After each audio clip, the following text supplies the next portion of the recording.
wrong, Mr. Raccoon? Oh, Mr. Bear, I'm so sad. Why is that? Because visitors will soon be to the farmhouse. Isn't that a good thing? You're right. We can feed them to it. You can rip out one of its guts. And you can tear off one of its hands. And together we can kill them all. We will kill them all. Kill them all. Kill them all. Welcome to Descent into Madness plays Edge of Darkness.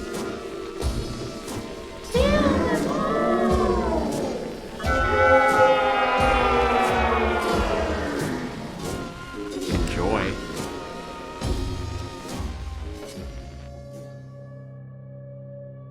Hello everyone, it's me, your friendly antagonistic keeper. I'm back again with some more willing sacrifices to give you another lovely offering. This time, instead of being more modern, we're going to step ourselves back to our 2020s era as we focus on a little module that I've always wanted to run, known as the Edge of Darkness. So let's begin. The year is 1928. We're still in the midst of the roaring 20s in America. Things are hopping and grooving all over the place. But what we're more focused on now is our setting for the start of our lovely adventure with our willing investigators. We're focused on St. Mary's Hospital. It's the teaching hospital located in central Arkham, right across from Miskatonic University. Essentially speaking, if you're learning anything of the medical sense, you probably have learned some of it at St. Mary's. But what we zoom in on is, well, a ward sitting on the 5th floor. This is the more private suites for those that have a good amount of money. Big private suites with expensive looking hospital beds and the best medical science that any man can pay for. That's what you get at St. Mary's on the 5th floor. We glide across every nameplate as we go down further and further throughout the hall, and we're seeing names glide through, nurses in white uniforms and doctors rushing about, until we hit one placard. It says Rupert Merriweather. Inside is a man that is close to death. He is very old from what anyone can tell. Long gray beard, long graying and white hair growing from the top as he lays on his bed with his eldest son on his right side and his grieving wife on his left side. He's holding his hand and crying and crying. Rupert knows that there's not a lot of time left. And today, the most important meeting will happen soon. One of the nurses opens the door. Mr. Merriweather, your guests have arrived. They're waiting out in the lobby. Thank you, nurse. I appreciate it. Please, if you can lead my wife and son out, that would be much appreciated. Yes, of course, Miss Merriweather. And his wife, who is just so distraught by what will soon be the passing of her husband laying in this bed, kind of almost holds on to his left hand and doesn't want to let go. She's pulled away, as well as the son, who looks dismissive and slightly angry in a way. Angry at God, or simply just what is happening in his life, or how his family wealth. Will he inherit it? Who knows? They're pulled out of the room, and the camera follows them into the lobby, where another nurse walks over to essentially what looks to be like a kind of luxurious looking lobby lounge area where 4 people join us sitting in separate chairs, all of them called on by a letter sent by Mr. Merriweather themselves. The camera rotates to start with the first person, which will be you. Can you please introduce yourself, please? Hello, I'm Charlotte Daxbury. One might say I'm a little bit more intimidating than your average person. I am acquired with a talent of unusual proportions, one could say. I know Mr. Merriweather through a job that he has paid me to do to acquire some artifacts. Put it that way. I don't like to keep things loose with his dealings, so I'm here to finish up a job, so to speak. The camera pauses and moves over to the next chair. Hello, my name is Isaiah Maddock. I am not as acquainted with Mr. Merriweather as I'd like to be. He is known to my family through some sort, and I'm here because, along with the letter that I received from him, I received an heirloom of sorts. It was given to me by my sister. She's no longer with us. I'm here to get better understanding of why this heirloom came into my family's possession and why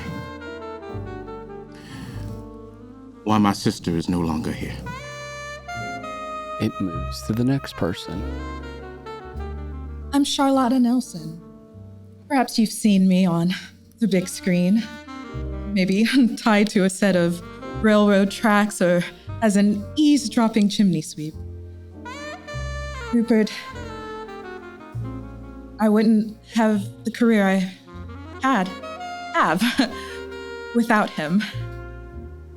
And of course I'd come to pay my final respects. And then it goes to the last person. Greetings and salutations. My name is Emmanuel Claremont Esquire III. I'm aware it's a bit of a mouthful, but so many things that are meant to be enjoyed are.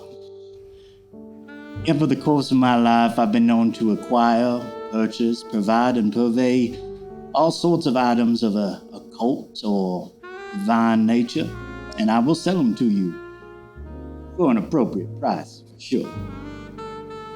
As each of them introduce themselves, the nurse steps into the lobby. Hi. Yes, I believe that you are the guest of Mr. Merriweather. He will see you now. If you'd all like to follow me. And you all proceed to kind of get up from these chairs and they guide you into this hospital room. It's a nice hospital room, like it's big. He's the only one in there. He's not sharing it with anyone else. As you step into the hospital room itself, you see Rupert, who most of you have probably not seen for a while. Some of you maybe have seen him of recent. This is not the same Rupert Merriweather you've seen ever. The idea that he looks like he's dying is an understatement. He looks like a husk of a man just laying in this bed. His skin looks as if it is just scraggly and just you can see more bone than anything on him.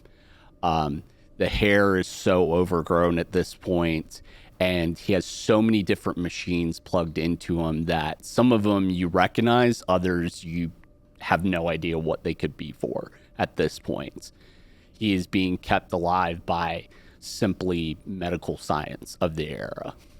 And as you all kind of come in, the nurse kind of has you all stand around the bed as best as possible. Who would like to stand closest to him at the bed? Oh, yeah. Yeah, Okay. I'm not afraid of this man. Okay, so what do you want to stand? Right side, left side? Right by his right hand. Right by his right hand. Anyone else want to stand on the left side of him?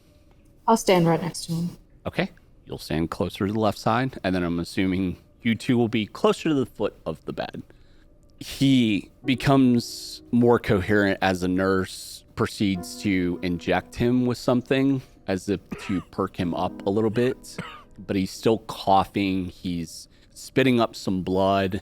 It's very difficult for him to remain coherent with whatever it is that this nurse just provided. And the nurse proceeds to inject him with something and then just leave. And they close the door for privacy's sakes. And Rupert looks at all of you and he goes, "It's good to see you all. I know this isn't the best state some of you have seen me in. Rupert, my old friend, I'm not gonna lie. You've looked better. I've felt better too. I've seen corpses with better color than you do. Well, I'll try to make sure to put on better blush next time, if there will be. I've called you all here for one specific reason. And for what I'm about to tell you, I need you to understand that I had no choice. I called you all here because I knew you would be the only people that could handle this."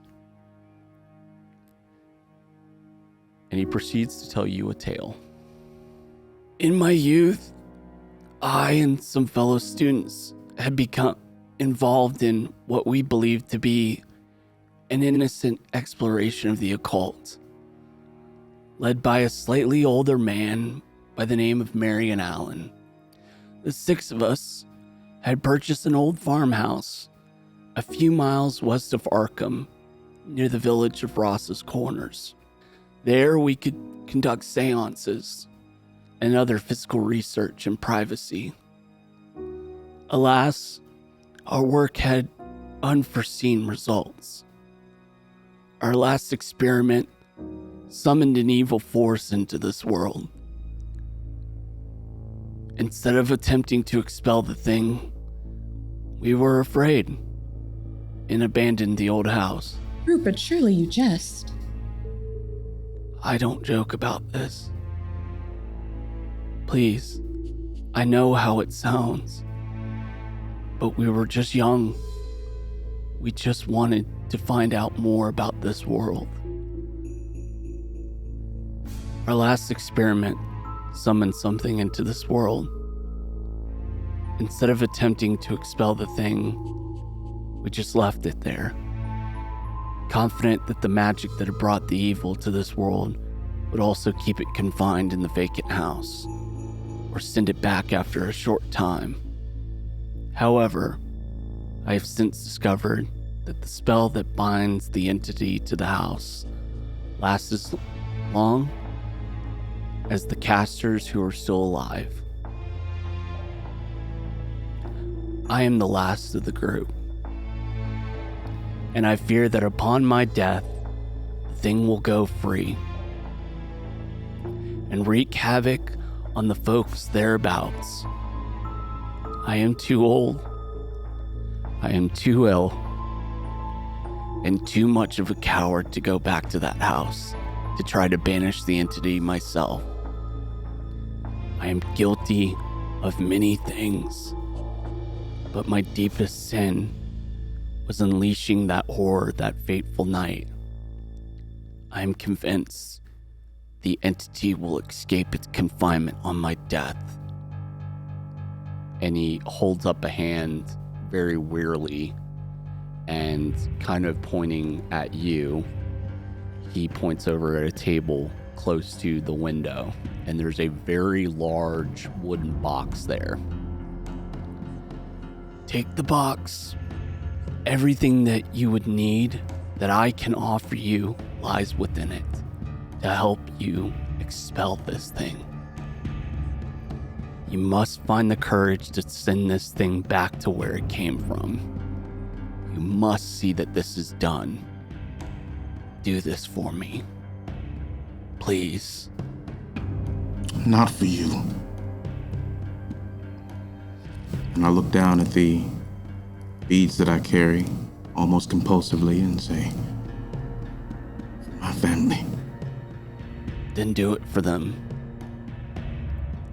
Do it for God or the sake of humanity, whatever it may be. But this thing must not be allowed to leave. It will kill us all. Rupert, my friend, you know I don't believe in such hokum. But if you want me to go check out your old creepy house, I'll go check out your old creepy house for you. The man is on his death. That's why I'm willing to do it. Humor him a bit.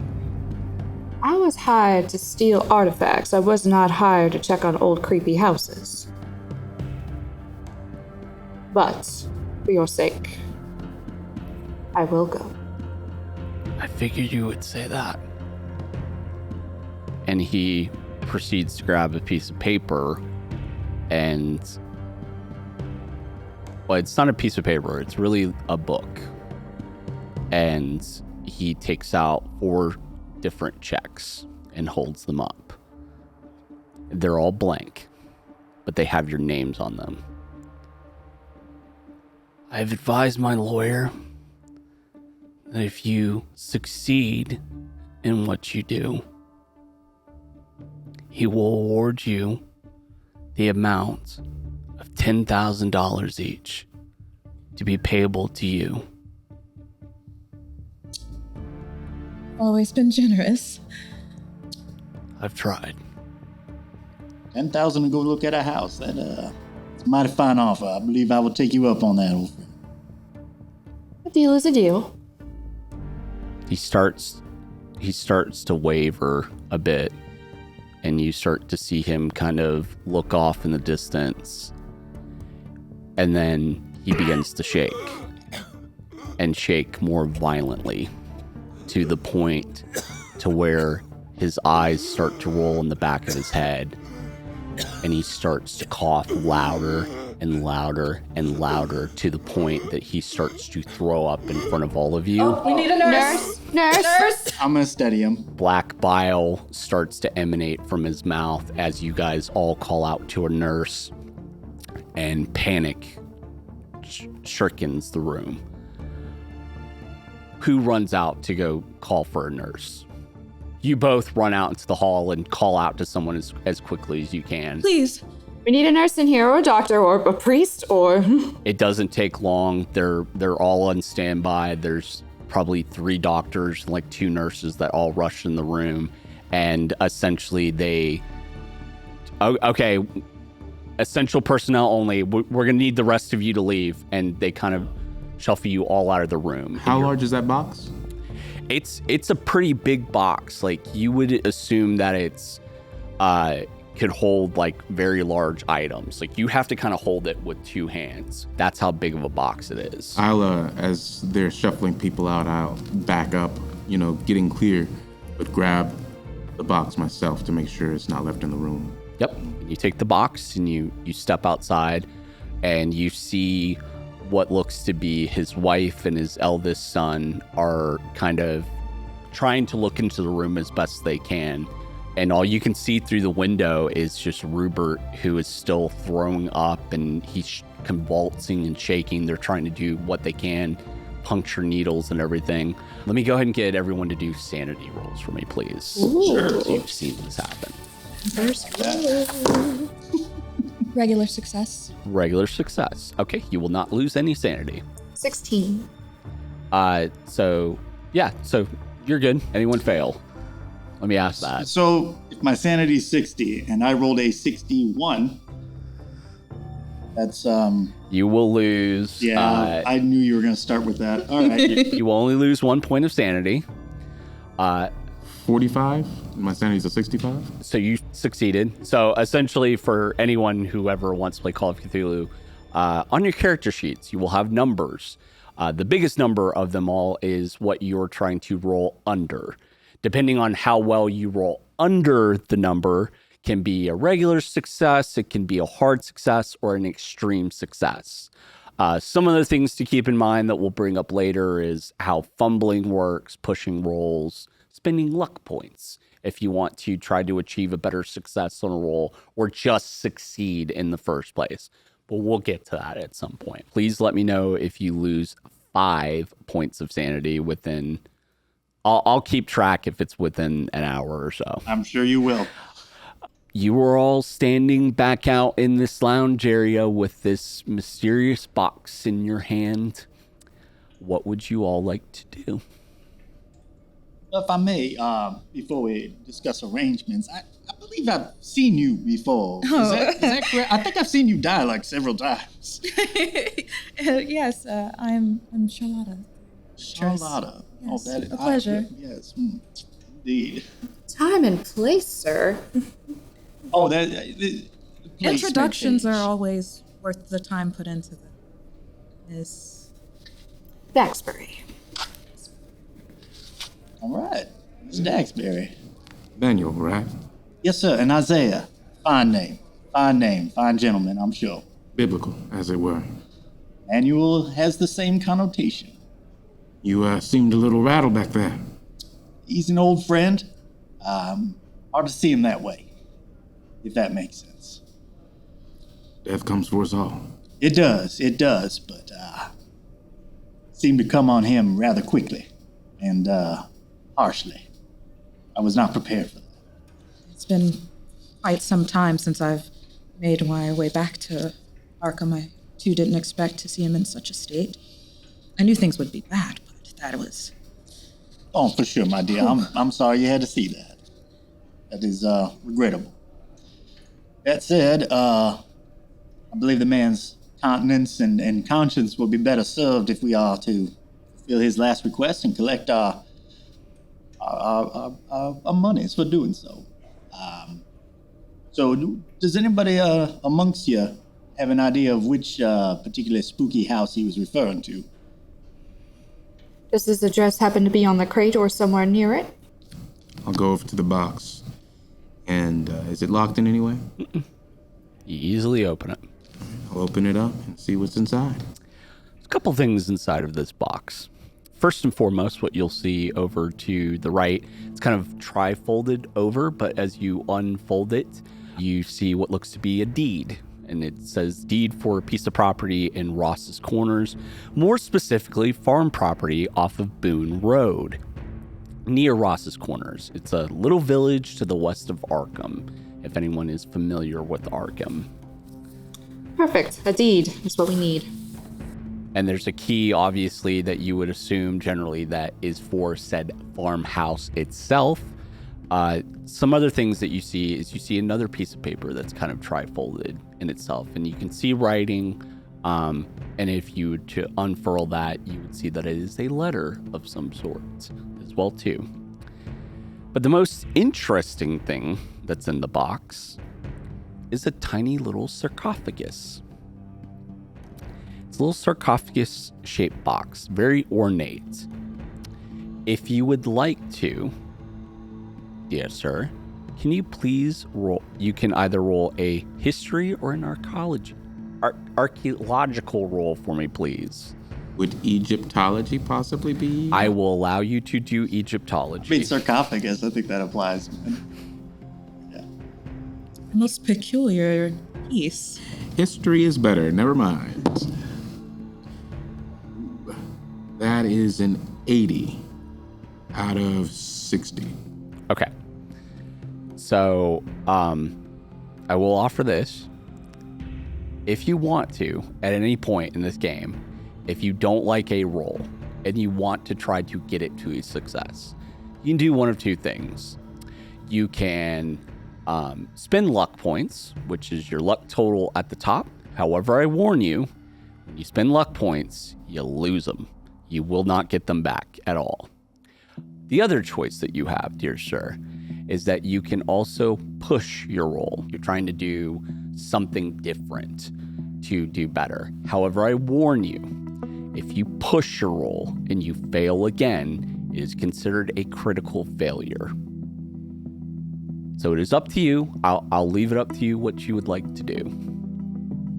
And push a roll is essentially a reroll? Yep, you will re-roll your dice again. If you fail again, it will be considered a critical failure. I think I'll push it. I'll push it. Okay. I think at that point, seeing it and knowing this is something that I should have some understanding of, at the very least, and knowing it's connected to Merryweather and potentially connected to what happened with my sister, I'll pull out those beads and I will focus on the shifting patterns and characters that are found within to see if I can focus a little bit more on what this sarcophagus is and how it's what its power is. Okay, reroll your dice. Work with me. 43. Okay. Pretty good success. Okay, cool. Very easily, as you look outside of it, it's obviously hieroglyphics. You've studied a lot of Egyptology. You've looked at a lot of history and whatnot. What you can annotate from this is that how old it is. It is from the Middle Kingdom, which is rather old as far as Egypt is considered. It's probably one of the most prevalent areas of like most archaeological finds that we would find in a modern era. But you lift up the cover of said box and there's nothing inside of it. Not a single thing. You expected maybe you would see a small mummified figure or anything. Nope. Not a single thing inside of it. However, on the inside of the box, as you lift it up and look at it, you see different types of writing. It's not hieroglyphics at all. It's just strange. It's weird squiggles and more symbols than you've never seen before. If you would like, and I'll offer it to you, if you have an occult, you can roll the occult, do an occult roll for me, please. If you would like to show it to anyone else, you may do the same as well, too. Okay. Separate from the occult roll? Yep. What are you studying so intently over there? It's not writing, it's something different. Hold on, let me think for a second. That's a 67, which is out of 55. If I wanted to use some luck points to get that down. Yep, so you'd spend 12 points of luck. So if you burn those luck, You don't remember, you don't get them back. You know, I just don't feel like pushing again, is all. Okay. This box, it's not something I sold him, right? Nope. You've Okay. never seen this box before. My interest is limited. Yep. Gotcha. Same for you. You've never seen this box before. I was It going is to ask, and you already answered my brand question. spank, something new that he is either hidden from both of you, has never brought up in conversation. It's you have never seen higher tail of this box. I thought I was his primary supplier. Apparently, he's had another one. He's cheated on us. On both of us now. Seems like you guys indulged his fantasies entirely too much. As long as I am paid. Isaiah, looking at this from your years of history, you have dabbled with some things of the occult. Maybe you've read some things in passing in the search of your sister or whatever you can do to comprehend what happened to her. And one of the things that you've read is that there are some writings that talk about a group of occultists that lived on a lost Pacific continent of Mu, M-U. They were cultists that basically worshipped a certain deity, and almost as if like Atlantis, one day they just disappeared. And no one has seen hightail of them. Some artifacts have shown up or popped up in random places, but other than that, it's very rare to find something from that island or anything that references it whatsoever. And then the last thing that's in the box is a letter. I will, acknowledging the writings, this is old and obscure. The people of Mu are they're ancient, and have any of you heard of, it's a fairy tale practically, but the lost city of Atlantis? Well, of course, sir. I've been known to sell an item or two from that realm. You have acquired items from Atlantis. Oh, I assure you, they're no longer available, but my private stock may have one such item still. Private stock, you say? Atlantis isn't real. So you say, my dear. In any case, this is from those people, and Here, there's something else. And I'll read out the letter, whatever it says. Okay. I want one of you to read this.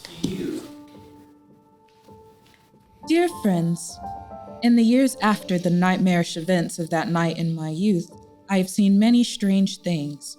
Only now do I begin to grasp the truth of reality and the scope of what is happening in the world. I've tried, in my small way, to combat the horrors and make amends for my part in bringing one to our plane of existence. What I have left to offer, what riches and wealth I have, I will put to good use in dealing with these abominations. It is the very least this old coward can do. I could never make myself go back to that little farmhouse and put those events to rights. I too gravely feared that which my friends and I loosed upon this countryside. Nothing of consequence has yet taken place, but with my death, I feared the bonds will be broken and that horror free to come and go as it pleases. Lives not yet taken already weigh heavy on my conscience. The method of delivering the thing out of this world is still in that accursed house. The translations made by Marion from the book, Die Vermi Mysteri. I was never strong enough to take on the task, but I have hope that you are. In ridding the world of this, perhaps you will save my soul from hell, for I fear that my deeds have not been enough to release me from this heavy burden. I do not expect your forgiveness for what I ask of you. Rupert Merriweather. You began to lay it on a little thick there at the end. If his current state is any tale, then I believe we should move, and quickly. So he's sending us into hell. We are just fulfilling a silly wish of a dying man. Madam, I agree with you entirely. And may I add, it's a shame most of your movies are silent. No, you flatter me. Would any of you happen to have a car? Let's have some fun with this. Everyone do a credit rating roll for me, please. Credit rating. Credit rating roll? A credit rating roll. We're going to see who That is a thing. Okay. who has a car and how good that car is. Ooh, Not me. 26 out of 40. 72 out of 60. Okay, you have people drive you. I do. You're a boss. You don't drive. You have other people I have drive you. chauffeurs. What about you? Absolutely not. Okay. The studio drives you. What? 7 out of 50? Okay, so that's extreme success. Okay. Seemed pretty good. I think your car is nicer. Okay, and you roll the 26 under 40. okay. Okay. It's between both of you. Isaiah, may I suggest? Maybe we should take my car. It has ample room. You are most generous as well. Thank you for doing this for us all. Oh, it's my pleasure, for sure. Least I could do for an old friend. The crazy final request. The last thing too, Isaiah, is that even after you've taken out some of the contents from this box, you realize the box itself still feels heavy. And you can, as you shift the box in a way, just curious as to why it's still heavy, you notice that the bottom of it starts to fall out. And as you lift up the bottom, you see a very slim leather journal that sits at the bottom of it. I'll pick up that journal. Yep. And I'll go to the first page and see what's found there. I'll give you a general, shorter version of something that was written in it. You kind of peruse through and try to find something. And in particular, you find this date that's written. It's February 27th, 1877. Marion Allen has acquired an artifact, purposely Egyptian. It appears to be a small sarcophagus of gold. Inside is a large piece of amber, which entraps a specimen of some unknown species of arthropod. Allen is very excited, as the box corresponds to a description he found in an ordinary reference volume in the university's one library. Allen says that in another book, De Vermis Mysterious, is an explanation of the powers of said box. The text says the small animal trapped in the amber is actually the host to a bound jinn or genie, a guide to the spirit world. Allen says the tome mentions that originally there were 4 such pieces of amber contained in the box. There's no mention what happened to the other 3. We are agreed, and a date has been set to conduct a ceremony intended to summon the jinn, which Alan assures us will be friendly. We have chosen the night of Saturday, 18th March, the night before the new moon. And that's the shortest out of all of them that you could very easily read. Can I ascertain that might mean the only thing I can think of is a scarab? You can give me a history roll. Sure. 39 out of... Yeah, 39 under 60. Yep. It's a scarab. Obviously, that's what they identify it as. But the other thing that you remember, too, is that when you open up the sarcophagus, there are no pieces of amber inside of here at all. None. I say, something is missing from that sarcophagus there. What's missing? Piece of amber. You might hear of tale of mosquitoes and creatures here on this continent that would have been from the ancient times, but if this is Egyptian, an ancient scarab found within represent the Egyptian era, the Egyptian locales. If my guess is correct, that might be at least somewhat of what we're looking for. I can't help but notice you seem to be taking this very seriously. Deadly serious. What's your line of work? I'm an archaeologist. I study these things. It's been a fascination of mine since I was a child, but there has been an occurrence within somewhat recent time that makes me particularly keen on understanding the world as Rupert desired to understand it. Perhaps I'll drive myself as well. Two sets of wheels is better than one. This is yours, so of course. Yeah. You should take the key with you, though, and just in case you get there in your fancier car. I feel a challenge coming on. I intend to race him to get there first. And we will deal with that. Okay, I'm just letting you know now. What you are all still standing in this hospital lobby. What would you like to do? Do you want to go towards Ross's Corners? Does anyone want to research anything? I just want to get paid, so I'm going to go into the nicer car so that I can get this over with as soon as possible. You're riding with her buddy there, okay? Who's riding with who? Let's put it like this. I will drive separately, and if you allow, depending on how far my domicile might be from this location, I'd love to just go to my section and see if there's anything in my records that might. Okay, and we'll deal with that.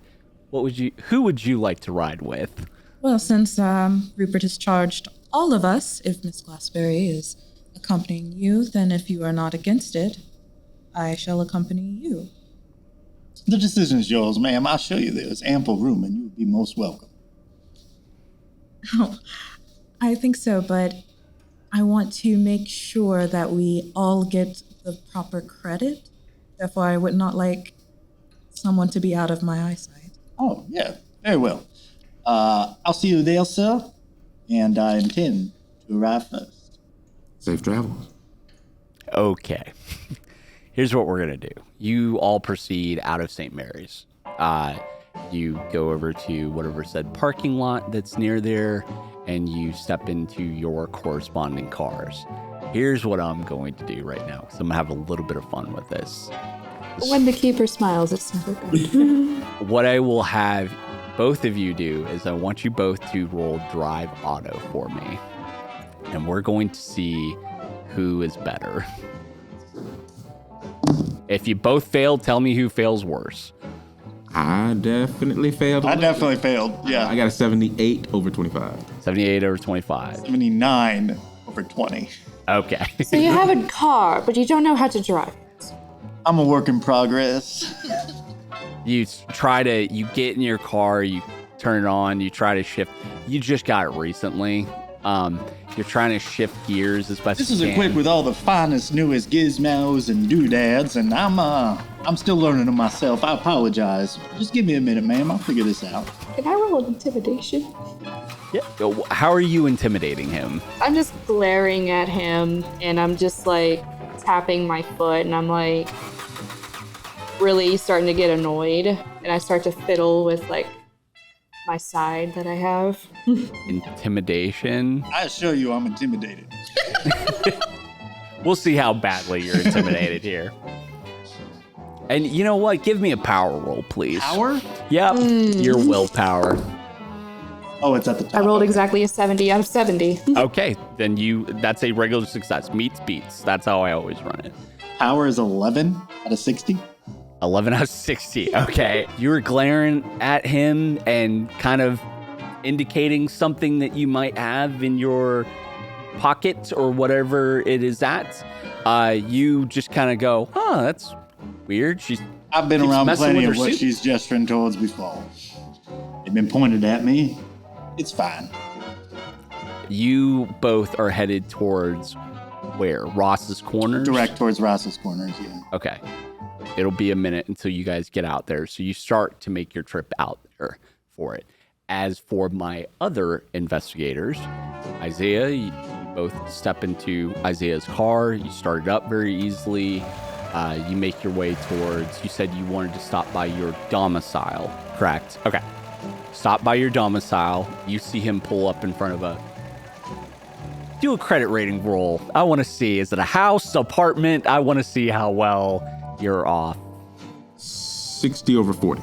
Yeah, it's an apartment. You got a lot of stuff crammed in there. You step up into this apartment that's probably in an old warehouse or something like that, and you proceed up with him the stairs. And as you open your doorway, you don't have a big room. Like everything is on top of each other, and you have piles of books and other things.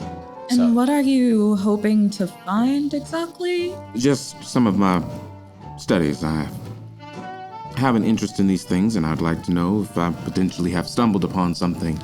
About the mirror people or whatnot?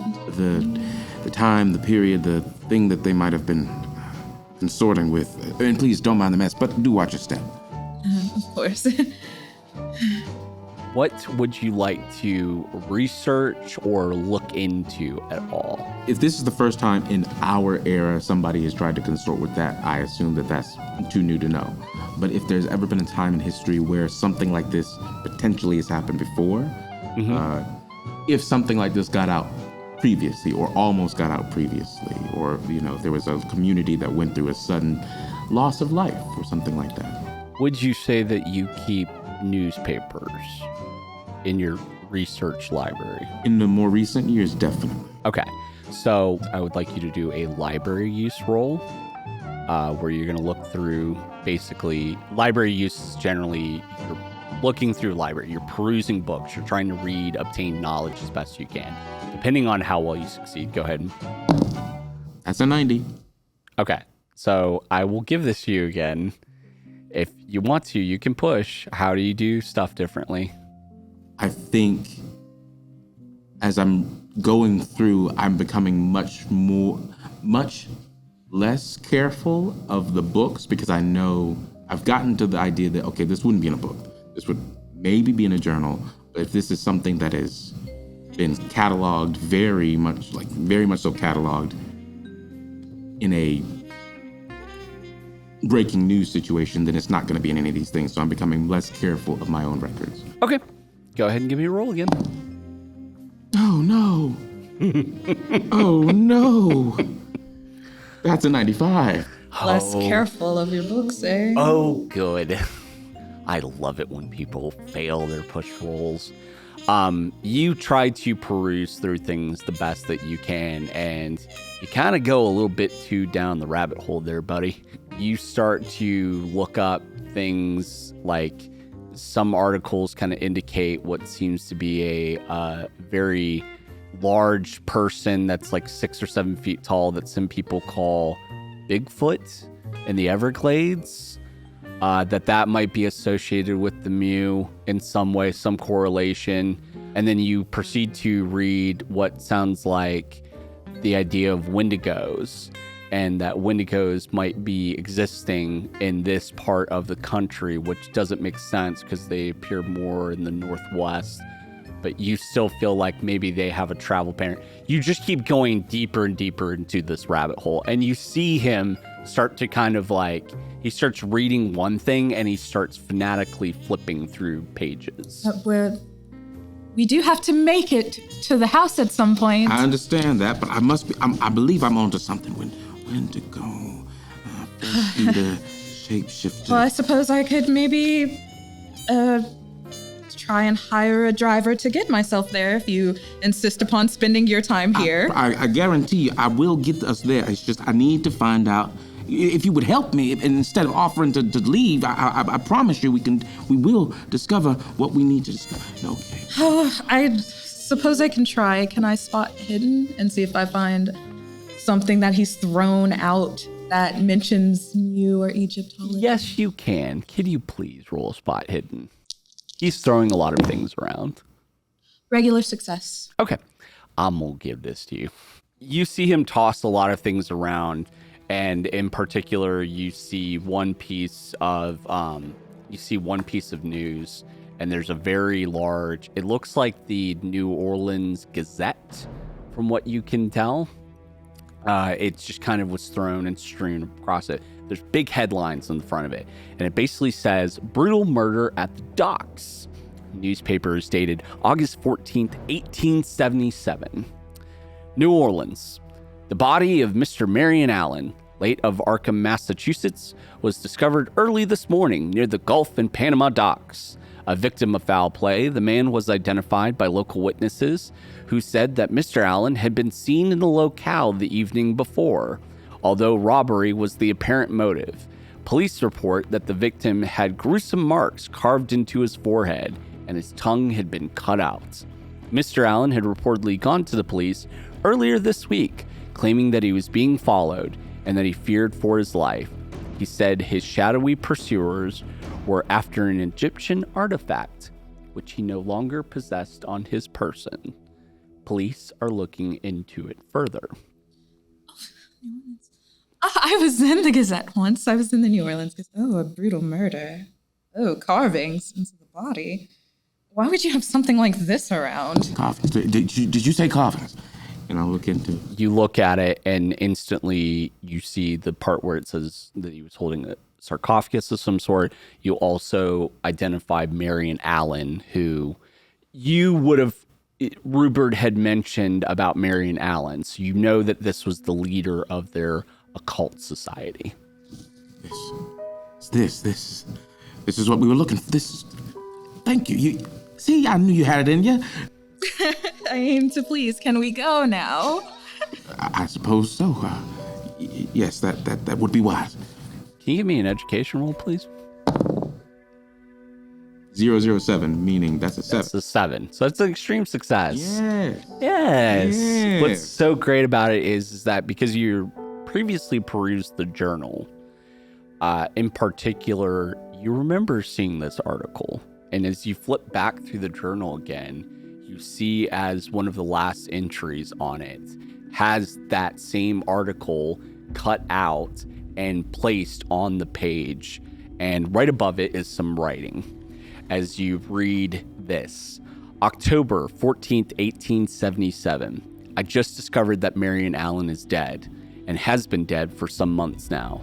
He was murdered in New Orleans this past August. I suspect that he spoke to the wrong sort of people about the things he has seen, and they killed him.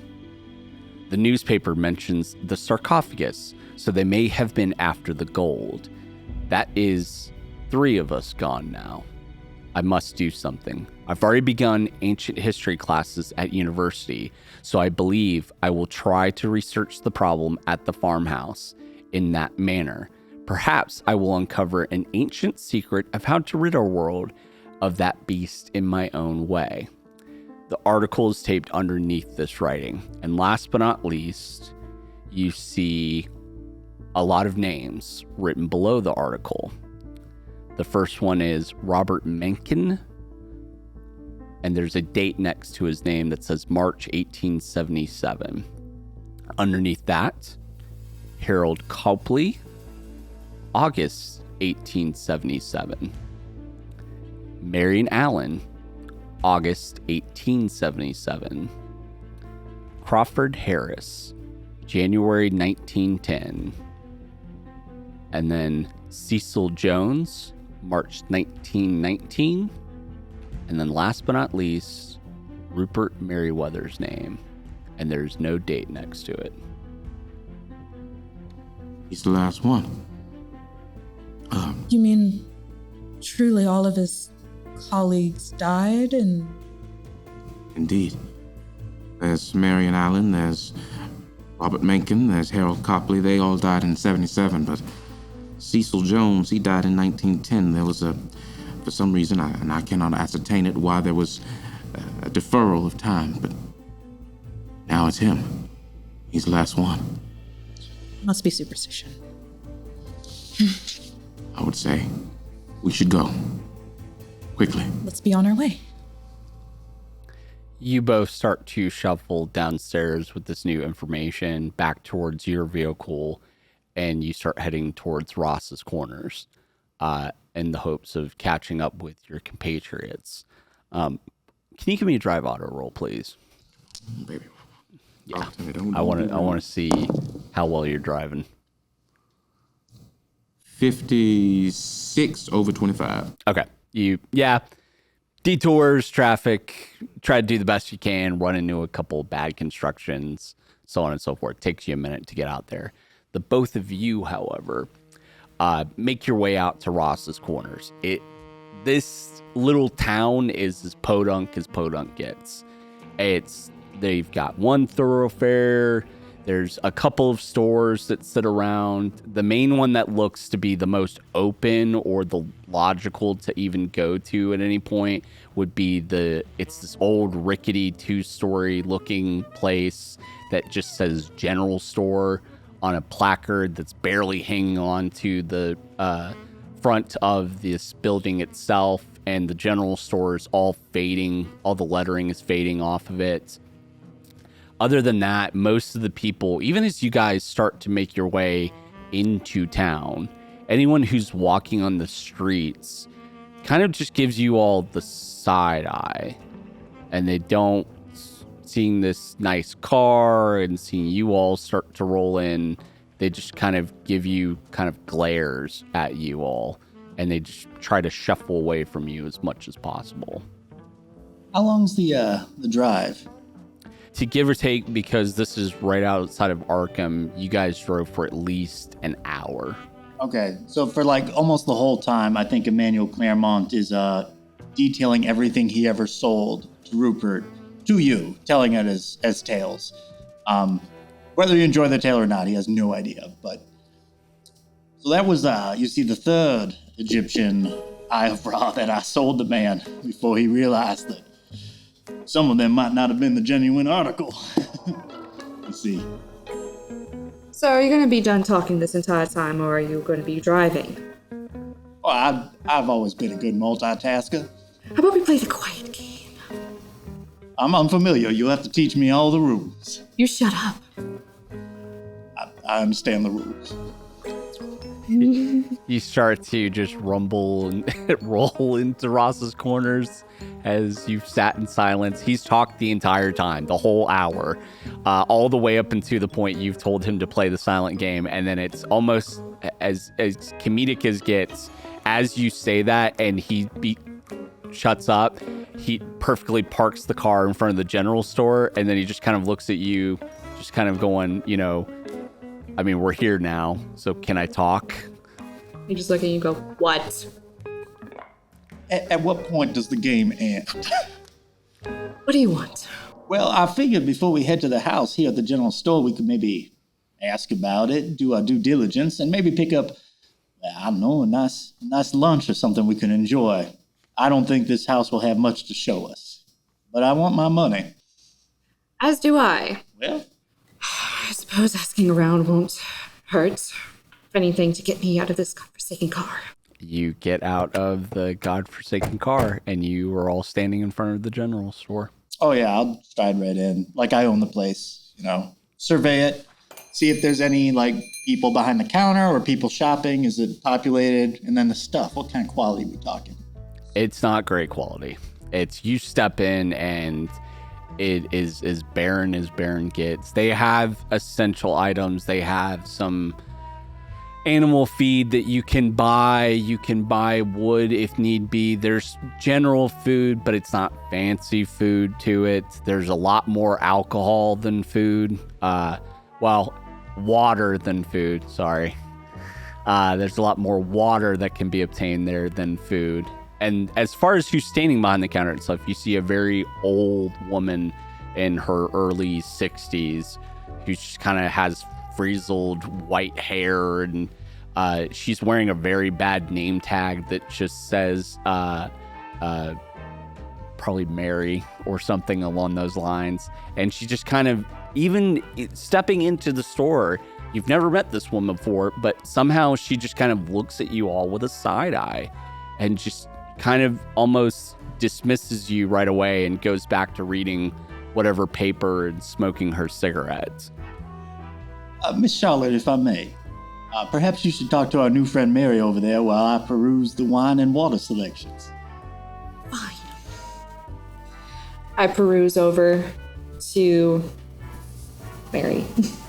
You go over to Mary, and as you go up to her to look at the name tag even more, the name tag is very bad. And as you step closer to it to read it, it doesn't say Mary. It says Mary, but then Mary is scratched out, and underneath it says Ma Peters. And she just kind of sits there, still dismissive of you, just smoking a cigarette and just reading a newspaper. I pull out my cigarette case and I pull one in. Madam, do you have a light? Yeah, I might have light. 10 cents. I could give you 20. All right, fine. She reaches around the counter and pulls out this very shoddy looking lighter and puts it on the counter and holds out her hand while still holding the paper perfectly with another, not looking at you. As promised, here's your payment. Thank you. Ching. Puts it inside of the register, still not looking at you. Ma'am, I'm in the mood to do some business with you, and I have a few questions I would like to ask you. What you want? Do you know anything about the old house? And I hand her the envelope that has the address on it. Do you know anything about this old house? Which one? You and Ross's Corners. We're not the richest people out here. There's a lot of old houses. Obviously, the one I circle is there a map or something? You probably could have perceived on a map of some sorts. So you might have had something handwritten or hand drawn that was given to you as far as how to get out there. That probably was in the box itself too. Okay. Does this address or anything in this general vicinity seem familiar to you? She kind of glances over at it. You don't want to go there, sweetie. But we do. So, what can you tell me of this? I can tell you it's haunted. I can tell you that a bunch of weirdos in robes ran around there at some point. We didn't talk to them. And I hand out my wallet. It's I can give you 50 cents. May even say $1. You can give me any sort of information that you have. Puts the paper down. Said $1? Yes, ma'am, I did. All right. Let me see this $1. I grab it from my wallet and I hand it in front of her. Takes the $1. She doesn't put it in the register. She puts it under the counter. What do you want to know? Does the name Merriweather mean anything to you? That kooky man that ran up there with this group of weirdos up at that farmhouse? Yeah, we heard about him. Bunch of damn carpetbaggers coming through our town. Do you know what happened in that house? Or if anything of the sort happened? Doing the devil's work is all I can assume. Doing witchcraft or talking to Satan or whatever it may be. We steered away from them. It's evil people wanting to mess with things that they shouldn't have. I do not like sticking my nose where it doesn't belong, so I can understand. Thank you. And I give her another 50. 50 cents? Yes. Okay. Yeah, she gives another 50 cents and she takes that and puts it under the counter as well. And then she picks up her paper, rustles it a little bit. She kind of looks back at it, starting to read it again. Thank you for your hospitality. No problem. And I relay this information. Oh, thank you. Perusal. I'd be looking for water, wine, and maybe a gun. They have one? I feel like I might need one. You ain't gonna find wine here. Oh, I apologize. I did not realize we were speaking. No, you are not gonna find alcohol. You will find water. You will find what is known as, you can come at me later for it, it's these cubes that say wine all. And it's basically you can pour water. This is a real thing that you can pour water on top of in order to make wine with it, which fit within the legal manners of alcoholism and prohibition at the time. And yes, they did sell it, but yes, you see that as well. I would absolutely get a box of that and some water. Yeah, it's like a tiny little box, and it comes with, they're like bullion cubes. You get like 5 or 6 in one little box, and you take that up, and you're going to pay for it at the counter. Oh, absolutely. Yeah, you go up to the counter and see Ma Peters. She kind of has her paper, and she goes, My dearest Mr. Peters, or Madam Peters, I apologize. It's hard to see beneath that paper. seems like we got a dignified gentleman in this house. You would, ma'am. You would. Allow me to please purchase these here bottles of water and some of these wine all cubes. All right. That'll be, she looks over it, 75 cents. Most assuredly, ma'am. And what a fine establishment, I must say. It's a crap hole. Indeed, madam. Well, I appreciate you and your time. All right. You enjoy the rest of your day now. Holds out her hand, Yeah, I know. I'll put the 75 cents in there. puts it, ding, puts it inside the register. Miss Charlotte, I believe we best be on our way, but at least we have some libations now. I fear this house will be dreadful born. You should not be drinking any of that while you were driving. Oh, no, this is for later. Okay. I'm going to say one thing to both of you. Yes, ma'am. Keep an eye out for a woman for us all. If you do, make sure the local law knows. Which woman now? Maggie McPherson. And how will we know Miss McPherson should we see her? Well, she's probably the only woman running around in the woods right now, missing. She wears a floral dress most of the time. She disappeared from her farm about a day or two ago. No one's found any hightail of her. Most assuredly, madam, we will do this. Yep. You have been a warm port on a otherwise cold day. I'm a crappy person. This is a crap hole. Indeed, madam. We can go now. Yes, ma'am. Y'all step out of the general store. What would you like to do now while you're still waiting for your compatriots, which you are all making your way? You're probably going to be there soon. And Cleopatra was the first production Rupert attended, where he said, he told me, you're absolutely going to be a star, and I want to help that happen for you. And that was kind of sort of the beginning of a beneficial relationship, albeit probably more on my side. Yes, I've read on Cleopatra. She is a fascinating character in history. It was a lovely play, and thankfully they didn't have us use real snakes. One of the students suggested that. It was preposterous. Artists, aren't they? Innovative. Indeed. You are trembling along, and eventually you start to see the sign that very badly written and decrepit as all could be, that just says Ross's Co-Knowers. There's no R. It's fallen off a long time ago. It's, as you drive in, just like your compatriots had when you stepped into it, everyone's kind of giving you the side eye. They don't even want to look at you all, whoever is in the main thoroughfare. But it is a sad little decrepit podunk town. A lot of poor dirt farmers walking around. But you see, as you start to come up into the main thoroughfare in the general store, you see your two compatriots walking out of the general store just at that time. There's the rest of our group. Well, how fortuitous is this? I believe I've told you, Isaiah, I apologize, that we would be arriving first. Are you yelling that at him? Yeah. Okay. He's yelling that at you as you're pulling up your car. I sort of rolled down the window. I said, what was that? I said it's wonderful to see you again. You as well. Have you all been successful in finding out where we're going exactly? And Yes, sir. It is not far from here. We have supplied up at the general store. I have us some water and mild libation. And I believe we are ready to travel forthwith.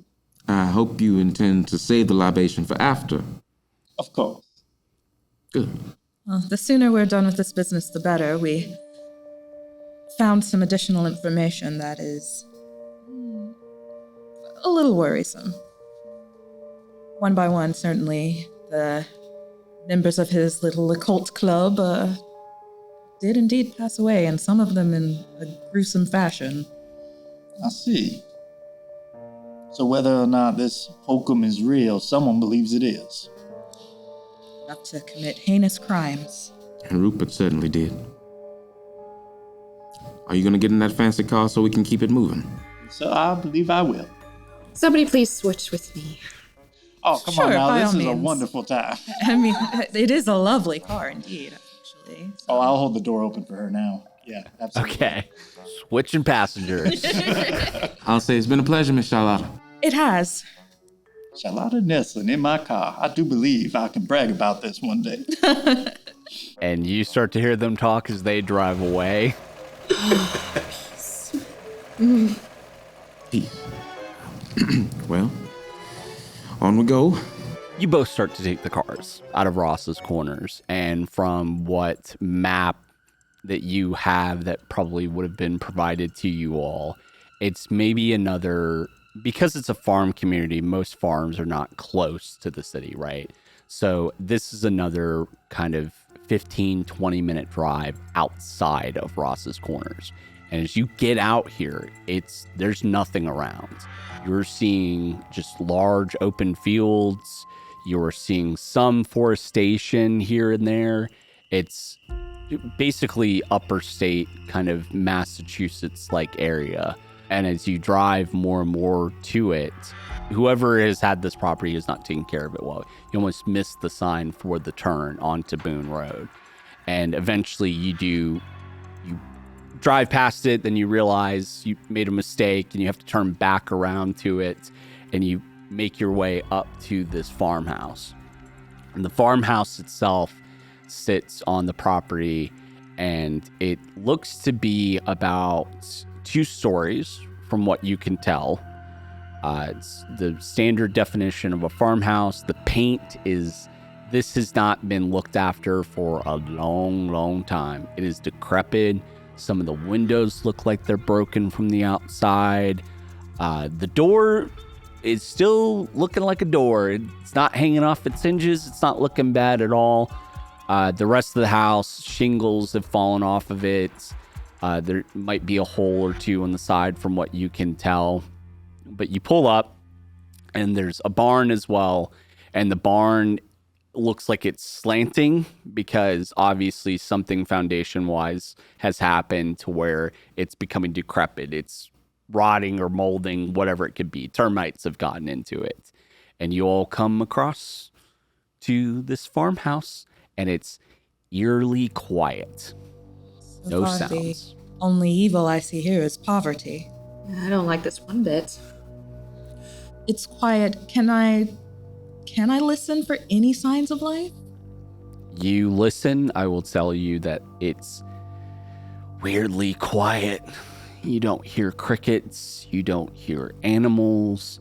You don't hear anything. It's unnerving. It's not a peep.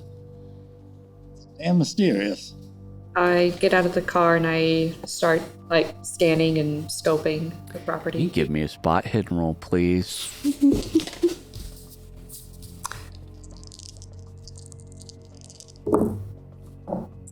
That is a 40 out of 70 for my spot hidden. As you look around the outside of the house, you see that at some point somebody tried to start a garden and it failed badly at some point. You look and see that obviously this has not been taken care of for a long while. There's weeds, there's tall grass all around. It's difficult to walk through. And as you walk through the tall grass, you eventually walk upon something. And it looks to be like a body, a small body. You get closer to it, and it stinks a bit. And you come upon what looks to be a raccoon laying on its stomach. Much like my little buddy right here. He's laying face down on the ground, just like this, away from you all. The stink, the smell from it is bad. It's been sitting here for a little while. I'll pull out a kerchief, holding it up to my nose. I'll walk up upon the carcass and do a little examination to just see, if it's been here for a while. Is there anything that has carrion eaters gotten at it or anything like that? What would you like to do with the carcass? Are you going to touch it? What are you doing with it in particular? First, just giving it the general once over of any sign of what might have killed it, or why is it dead? When you look on the back of the raccoon itself, you don't see any markings. So eventually you have to take your handkerchief and kind of push on the body to roll it over onto its back. I would not touch it with my hand. I would use my shoe. Your shoe. Okay, perfect. I was going to grab a knife and just flip it. What would you like to do? Would you like to let her use the knife, or do you want to use your shoe? Do you have her? I'm out of this. I will take out my knife and I will just... It falls over onto its back. What you see, in particular, as it falls onto its back, is on its chest area, there appears to be a hole. It's a perfectly round hole in its chest area that you could assume this is what its cause of death is. Can you please either give me science, medicine, or natural world? It is up to you. I was hoping you'd say that. Ooh, that's a 19 under 22, which is hard success. You can assume from the body of this raccoon that after you've turned it over that it's stained with clotted blood. There's a large hole that's been bored into its chest. And one of the things is that you notice that the animal's ribs have been pulled apart by something.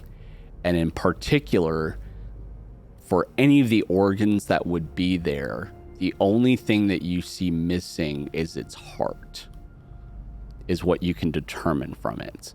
That's the only thing that's been eaten. This is no gun shop. No. There's no exit wound.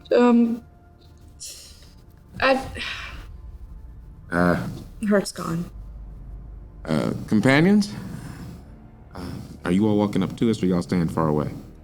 I'm staying away from the smell. Yeah, I'm not playing with a dead raccoon, if that's what you're asking. What is it? I go back and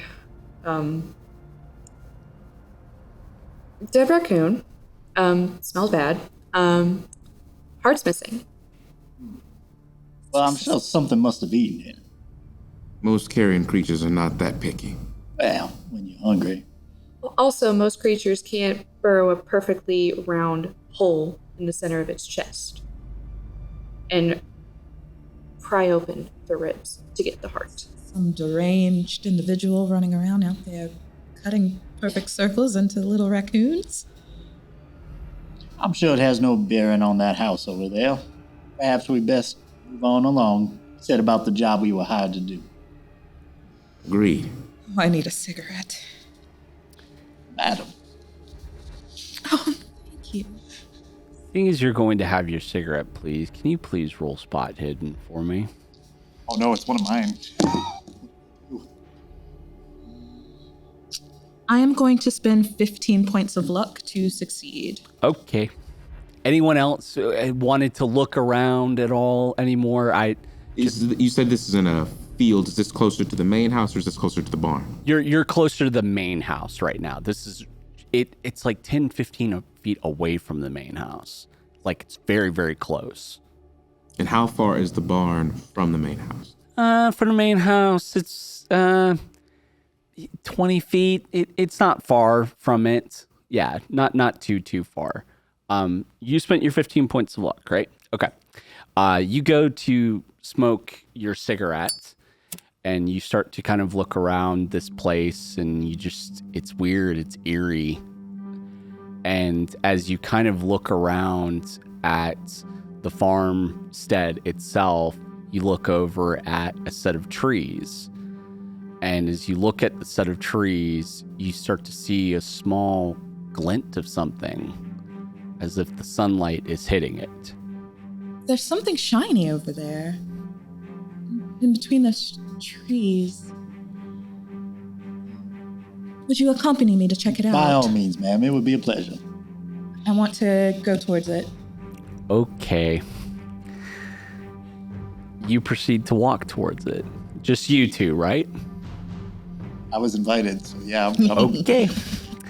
You proceed to walk, and as you walk through the tall grass, you begin to see something amongst the tall grass that looks like probably what would have been someone else walking through it, but it looks more rushed and running in a way. And as you walk closer and closer to the tree line, you start to see a figure slumped up against the bottom of the tree. Perhaps, my dear, it might be best if you would stand back a little bit, and I'll go. Do you have anything to defend yourself? Oh, I always have a little something on. What would you like to from do? The general store that some sort of lady running around. Yeah, does the slum figure have a floral dress on? From what you can tell, yes. Perhaps we should gather everyone. As you will, madam. I'll back up slightly and we think there's a person over here. I run over and I have my hand on my side. Okay. What would you like to do? I see everyone starts taking off, and I say, careful this. We shouldn't rush these kinds of things. Agreed. And then I'll follow. Okay. Are we all approaching this figure? Yeah, I think as we approach, I'll be, Madam! No movement at all, I assume. No movement, no sound. All right, brace yourself, everyone. You start to move towards this figure slowly but surely. Emphasis on slowly. Yep. And as you move closer and closer to it, you notice that the shining that you'd saw looks to be a necklace that's right underneath on her neck itself. And you see the body of a woman in her early 20s laying there, slumped against a tree with a very large hole in its chest. It is there that we will end the very first episode of Edge of Darkness. Thank you so very much for watching. I can't wait to see what they find next in the old farmhouse. Goodbye.